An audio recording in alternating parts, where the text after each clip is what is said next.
Get him out. 2 words. That was all Clifton Marsh said. He didn't raise his voice. He didn't need to. The room had 300 people in it. Senators, surgeons, hedge fund managers, the kind of old money that doesn't wear itself loudly anymore. The Hargrove Center's annual charity gala, black tie, crystal chandeliers, a string quartet that had been playing Vivaldi in the corner for the past 40 minutes. Everything precisely calibrated to feel effortless. And then there was August Reeves in his gray custodial uniform, standing next to the Steinway grand piano in the center of the ballroom. He hadn't sat down at it. He was polishing the side panel with a cloth. That was all. Doing his job, the same job he'd been doing quietly at the Hargrove Center for the past 8 months. But Clifton Marsh had walked in from the East Corridor, seen a black man in a maintenance uniform standing close to a $180,000 instrument, and those 2 words had left his mouth before he'd even finished chewing his appetizer. Get him out. The head of event security, a young man named Doyle, had crossed the room in 11 steps. August Reeves had counted them. He'd learned to count things like that over the years. It helped him stay calm. Sir, you're going to need to step away from the piano. August Reeves looked at Doyle. Then he looked at the cloth in his hand. Then he folded it neatly, tucked it into his front breast pocket, and stepped back without a word. Clifton Marsh watched this from across the room and nodded once, the way a man nods when the world is behaving exactly as he expects it to. That was the first mistake. The thing about August Reeves is that nobody in that ballroom knew who he was. That's important to understand, because it means what happened next wasn't about recognition. It wasn't about being found out. It was about something older and quieter than that. August Reeves was 61 years old. He had hands that looked like they had lived 3 separate lives, broad across the knuckles, with calluses that had calluses, fingertips that were slightly flattened in a way that orthopedic surgeons sometimes noticed and couldn't quite explain without knowing his history. He was 6'1", but he moved in the way that very tall men sometimes learn to move when they've spent decades trying not to occupy too much space. Shoulders slightly rounded, eyes that watched more than they announced. He had spent 22 years as the principal conductor of the Meridian Symphony Orchestra in Baltimore. Not assistant conductor, not associate, principal. He had stood in front of that orchestra every season from 1994 to 2016, and in that time he had taken an underfunded regional ensemble and built it into something that the Washington Post once called the most emotionally honest orchestra on the East Coast. He had premiered 11 original compositions. He had trained conductors who now led orchestras in Vienna, in Seoul, in Sao Paulo. He had shaken hands with heads of state after performances. He had been written about in publications he didn't have time to read. And then, in the spring of 2016, a new board of directors had come in. Corporate money, efficiency consultants, people who looked at the budget and saw the line item for his salary and thought, that's a lot for a man who just waves his arms. They had not renewed his contract. The official language was strategic restructuring. The actual conversation had lasted 9 minutes in a conference room that still smelled like the lunch meeting before his. No apology, no transition plan, 22 years, and it had ended in a room that smelled like someone else's sandwich. After that, things had moved the way things sometimes move when a man in his mid-50s loses the thing he built his entire adult life around.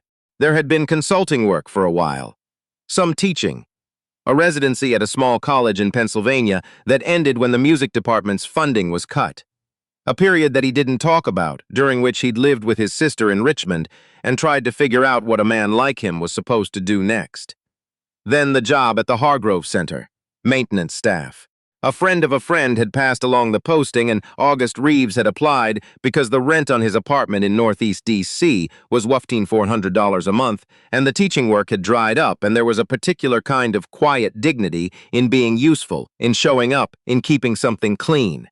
He had not told anyone at the Hargrove Center who he used to be. That was a choice. Some people might call it pride. August Reeves would have called it something harder to name. A refusal to let the distance between what he was and what he'd been become a performance for other people's comfort. He mopped floors. He polished the Steinway. He replaced the blown bulbs in the stage lighting rig. He knew that piano better than anyone in the building. He had wiped down its keys enough times to know that the B flat above middle C had a slightly heavier action than the others, that the sustain pedal had a small catch in it if you pressed it too quickly, that the bench was 3/4 of an inch too low for anyone taller than 5'8".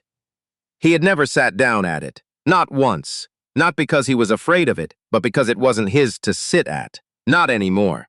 Until tonight, he'd been fine with that.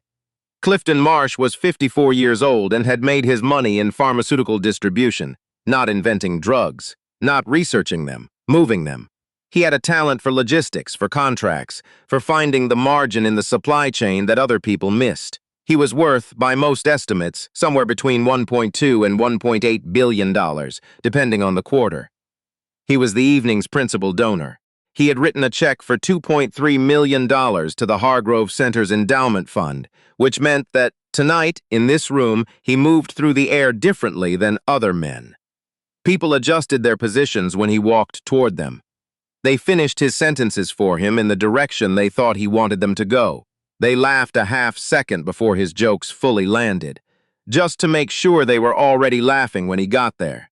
Clifton Marsh had grown up in Tallahassee, the son of a contractor who'd worked himself into ownership and then into wealth. He had been raised to believe that the primary evidence of a man's worth was the efficiency with which the world responded to his preferences. Doors opening, tables appearing, problems dissolving before he had to look at them directly. He had never, not once in his adult life, considered the possibility that the man holding the door had once conducted Mahler's Ninth in front of 2,000 people and received a 7-minute standing ovation. Why would he? The uniform said maintenance. That was the whole story as far as Clifton Marsh was concerned. After Doyle had moved August Reeves away from the Steinway, Marsh had continued across the room, accepted a glass of champagne from a passing server, and positioned himself near the piano to receive guests. That was his habit at events like this.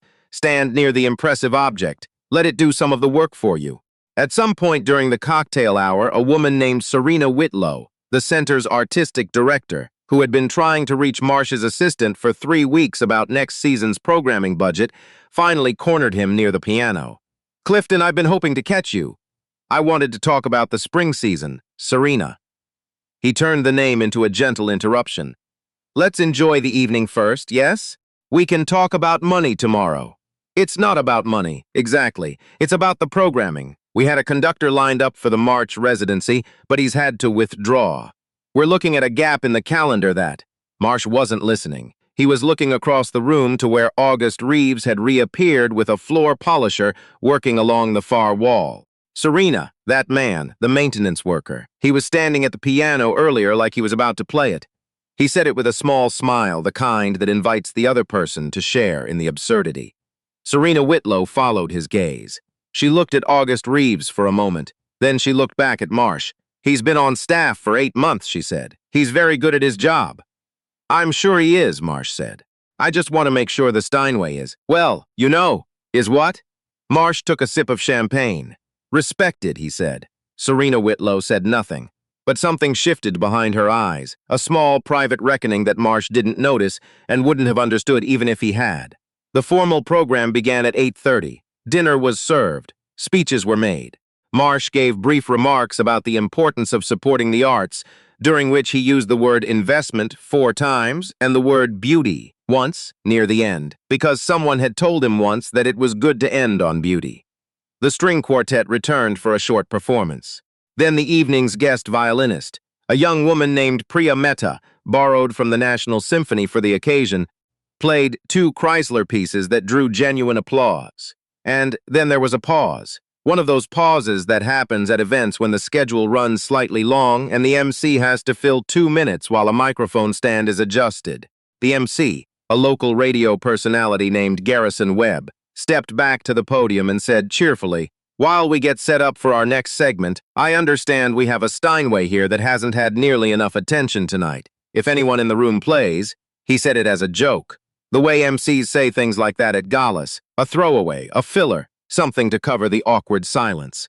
From across the room, Serena Whitlow looked toward the far wall, where August Reeves was standing with the floor polisher, watching the stage. She walked to him directly, no hesitation. "August," she said quietly, "would you like to play?" August Reeves looked at her for a long moment. He looked at the Steinway. He looked at the 300 people in black tie, most of them still talking, not paying attention to the stage. "I'm working," he said. I knows, Serena Whitlow said. I'm asking anyway. Another long moment. Then August Reeves set down the floor, polisher, took the cloth from his breast pocket and walked toward the Steinway. He sat down at the bench, adjusted it, up 3/4 of an inch exactly where it needed to be. He placed his hands on his thighs for a moment, just feeling the weight of the room. Clifton Marsh, who had been in conversation with the center's board chairman near the back wall, looked up and saw the maintenance worker sitting at the piano. His expression did not change, but he set down his champagne glass. He crossed the room. He reached the piano in 9 steps, fewer than Doyle had needed, because Marsh moved with the particular velocity of a man who has never once in his life had to wonder whether his presence somewhere was appropriate. "Excuse me." He said it to the room as much as to August Reeves. "I don't think this is." August Reeves had already placed his hands on the keys. What came out of the Steinway in the next 3 seconds was not a warm-up.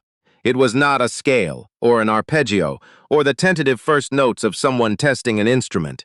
It was the opening of Ravel's Gaspard de la Nuit, specifically Ondine, which is considered by most concert pianists to be one of the most technically demanding pieces in the solo piano repertoire. The kind of piece that separates the people who can play piano from the people who have surrendered their lives to it. The room stopped, not gradually. Immediately, conversations cut off mid-sentence. Forks paused over plates. The bartender on the east side of the room set down the bottle he was holding and didn't pick it up again for 4 minutes. Clifton Marsh stood 6 inches from the piano. He had been about to say something. The something evaporated. August Reeves did not look up. He played the Ravel through its first movement, those cascading, liquid runs that are supposed to sound like water, and do in his hands, in a way that they don't always sound even in major concert halls. Then, without stopping, he moved into something else entirely. Not classical anymore. He moved through something that felt like early Ellington, not a specific piece, but the spirit of it, the late night in a room, with people you love feeling of it. Then through a passage that was his own, original, unrecorded, the kind of thing that lives only in a musician's hands and comes out differently every time. Then he brought it somewhere unexpected. He found the harmonic center of something familiar, and there it was, so quietly, almost hidden. Amazing grace, deconstructed and rebuilt around a jazz chord structure that made it feel like the first time anyone had ever meant those words. The room had been silent for approximately 6 minutes. Then someone started crying, audibly. It turned out to be the board chairman, a 70-year-old man named Francis Lott, who had grown up in a Baptist church in Georgia and hadn't cried in a public space since his mother's funeral. He wasn't embarrassed by it. He didn't try to stop. August Reeves finished. He placed his hands back on his thighs. He sat very still. The applause started slowly, the way real applause starts. Not the polite, rhythmic clapping of an obligated audience, but the kind that begins with 2 or 3 people who simply can't not respond, and then spreads until the whole room is standing without having decided to stand. 300 people, on their feet. For a man in a gray maintenance uniform, Clifton Marsh was still standing 6 inches from the piano. He had not moved. He had not applauded. The board chairman, Francis Lott, wiped his face and walked directly to August Reeves. He took his hand with both of his. He held it. "Who are you?" he asked. It was a genuine question, not a challenge. Not the version of that question that means, "Explain yourself." The version that means, "I need to know." August Reeves looked at him. "August Reeves, I'm on the maintenance staff. Before that." A pause. "Principal conductor. Meridian Symphony Orchestra. Baltimore, 1994 to 2016. Francis Lott stared at him. Behind him, Serena Whitlow had her hand over her mouth. Not from surprise, she had known. She had known for 6 weeks, since she'd found an old program from a 2009 Meridian concert in the supply closet where August kept his cleaning materials, and had quietly looked him up and had said nothing, waiting for the right moment. Waiting, maybe, for exactly this. The young violinist, Priya, had crossed the room and was standing near the piano. She was looking at August Reeves the way young musicians sometimes look at people whose work they studied before they even knew who they wanted to be. Like a person who's just realized they've been standing next to something they spent years looking for. The room was still buzzing. Phones had come out. Several people had recorded the last few minutes. Not everyone, but enough. Enough to matter. Clifton Marsh said quietly, to no one in particular. "I didn't know." Serena Whitlow heard him. She turned. "No," she said. "You didn't." It wasn't an accusation exactly. It was something more precise than that. A simple record of what had happened and why. What happened in the weeks after the gala didn't move quickly, the way things in movies move quickly. It moved the way real things move, with paperwork and phone calls and a board meeting that ran 2 hours over schedule, and a conversation between Serena Whitlow and the center's legal counsel about employment classification and what exactly the liability picture looked like. But it moved. The videos had been posted within an hour of the gala ending. By morning, they had 340,000 views. By the end of the week, Meridian alumni had commented under every version. Former students had called local radio. An editorial in the Baltimore Sun asked, plainly, how a man who had done what August Reeves had done for Baltimore's cultural life had ended up polishing floors at a fundraising gala, while a donor who'd never conducted so much as a group sing-along stood close enough to touch him. Clifton Marsh's publicist released a statement. It was crafted carefully, and it said the right things, and nobody believed it. Not because it was provably false, but because the video existed, and the video had no subtext. The video was just a man in a gray uniform sitting down at a piano and making 300 people stop breathing. August Reeves gave one interview to a public radio station in D.C. 2 weeks after the gala. The interviewer asked him how he felt about what had happened. He was quiet for a moment. I felt like I played the piano, he said. Were you nervous? The bench was the wrong height, he said. I adjusted it. After that, no. He said he didn't want to spend time on Clifton Marsh. That was a choice, too, and you could hear the intention behind it. Not forgiveness exactly, and not bitterness either. Something more deliberate than either. A decision about where to put his attention. He talked instead about the students he had trained. About a cellist from Baltimore who was now in Berlin. About a composer, a kid from West Baltimore named Tobias, who had shown up to one of his open workshops at age 14 with a piece he'd written on staff paper he'd bought at the dollar store, and who had gone on to score films, not big films, not yet, but real films, films that mattered. He talked about what it felt like to stand in front of an orchestra and feel 60 musicians decide, together, to trust you with something. He talked about the Steinway at the Hargrove Center, about knowing its particular weight, its slightly heavy B-flat, the catch in the sustain pedal.